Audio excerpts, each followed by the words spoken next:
Автомобіль Volvo.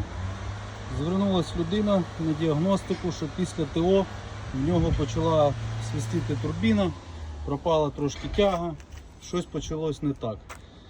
Людині робили ТО, заміну масла, фільтру повітряного. І що сталося? Мабуть, хлопці, ті, хто робили, щось загубили у воздушному тракті.